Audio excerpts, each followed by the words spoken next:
Méditation de la communauté des disciples du Christ vivant en ce lundi de la 23e semaine du temps ordinaire, année liturgique B. Première lecture. Lecture de la première lettre de Saint Paul apôtre aux Corinthiens. Au chapitre 5, les versets 1 à 8. Frères, on entend dire partout qu'il y a chez vous un cas d'inconduite. Une inconduite telle qu'on n'en voit même pas chez les païens. Il s'agit d'un homme qui vit avec la femme de son père. Et, malgré cela, vous êtes gonflés d'orgueil, au lieu d'en pleurer et de chasser de votre communauté celui qui commet cet acte. Quant à moi, qui suis absent de corps, mais présent d'esprit, j'ai déjà jugé, comme si j'étais présent. L'homme qui agit de la sorte, au nom du Seigneur Jésus, lors d'une réunion où je serai spirituellement avec vous, dans la puissance de notre Seigneur Jésus, il faut livrer cet individu au pouvoir de Satan, pour la perdition de son être de chair.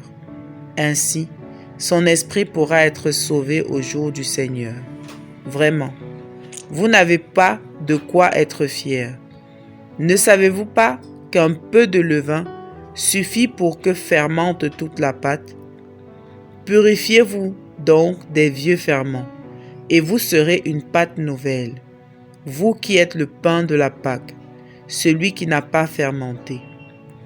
Car notre agneau pascal a été immolé, c'est le Christ.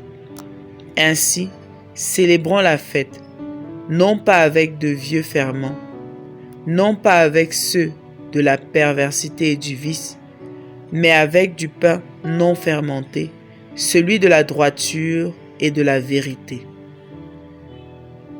Parole du Seigneur. Méditation. Bien-aimés dans le Seigneur, que Dieu soit loué en tout temps. Nous devons maintenir une certaine discipline morale au sein de notre communauté chrétienne, car les mauvaises actions d'un seul peuvent nuire à toute l'assemblée.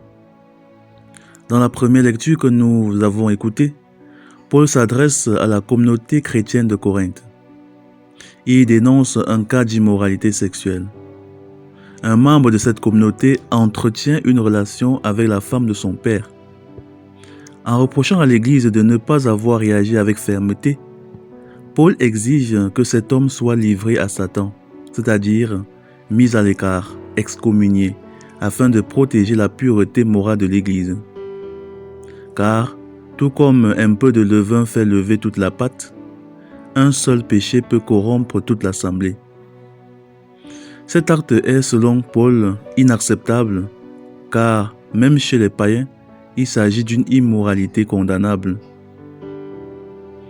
Bien-aimés, nous nous rendons compte que nos péchés individuels pèsent sur notre communauté et l'affectent négativement. Lorsque nous ne nous convertissons pas, nous devenons pour notre communauté une pesanteur, un obstacle. Mais lorsque nous veillons à notre pureté et à notre sainteté, nous contribuons par le fait même à la pureté et à la sainteté de notre Église. Notre communauté constitue un seul corps, et notre péché est comme une gangrène qui le dégrade, le ronge progressivement.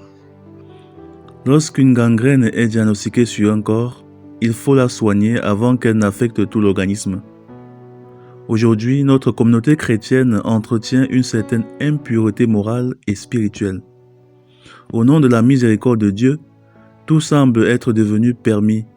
Certains membres de la communauté vivent dans des situations matrimoniales scandaleuses ou entretiennent des relations condamnables sans que cela ne choque personne.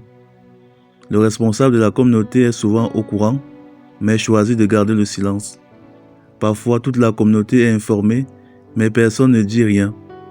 Peu à peu, la personne concernée finit par se convaincre qu'elle est dans le droit chemin. Chers frères et sœurs en Christ, nous avons la responsabilité de veiller à ce que nos actions et celles des membres de notre communauté soient en accord avec les enseignements du Christ.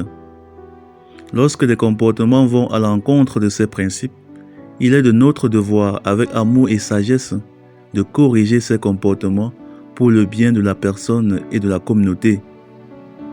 La correction et la discipline, bien qu'elles puissent sembler dures, sont des actes d'amour visant à restaurer ceux qui se sont égarés. Aujourd'hui, nous devons nous rappeler que la correction fraternelle fait partie de notre cheminement chrétien et qu'elle doit toujours viser la réconciliation et la rédemption. La véritable miséricorde ne se sépare pas de la repentance. Une miséricorde qui ne pousse pas à sortir de la misère du péché n'est qu'une parodie de miséricorde. Alors, vivons-nous dans une situation qui pourrait compromettre la pureté morale de notre communauté ou de notre Église? Demandons au Seigneur de nous donner l'esprit de repentance et de conversion. Ne cultivons pas dans l'Église l'habitude du mal, ni l'endurcissement dans le péché. Prions. Dieu éternel et tout-puissant, tu nous appelles à vivre dans la vérité et la sincérité, à rejeter le péché qui corrompt nos vies et nos communautés, et à rechercher toujours la sainteté qui te plaît. Nous te prions, ô Père bien-aimé, de nous guider chaque jour, pour que nos vies reflètent ta gloire et que ton Église soit un témoignage vivant de ta sainteté. Nous te le demandons par Jésus-Christ, ton Fils notre Seigneur, qui vit et règne avec toi dans l'unité du Saint-Esprit, maintenant et pour les siècles des siècles. Amen. Intercession. Seigneur Jésus, nous te prions pour ceux qui sont tombés dans le péché. Que ton Esprit Saint les touche et les guide vers la repentance. Aide-les à reconnaître leurs erreurs et à revenir à toi avec un cœur contrit. Accorde-leur la grâce de la transformation intérieure afin qu'ils puissent retrouver la joie de marcher dans ta lumière. Vierge Marie, Mère très pure et très chaste, intercède pour nous. Exercice spirituel. Prenons un moment pour prier et réfléchir sur notre propre vie. Identifions une habitude, une attitude ou un comportement qui pourrait nous éloigner de Dieu ou affecter notre relation avec les autres, c'est-à-dire un levain qui pourrait corrompre notre vie spirituelle. Engageons-nous à corriger cette attitude avec l'aide de la prière et, si nécessaire, avec le soutien d'un aîné dans la foi ou d'un accompagnateur spirituel. Loué soit Jésus-Christ. À jamais.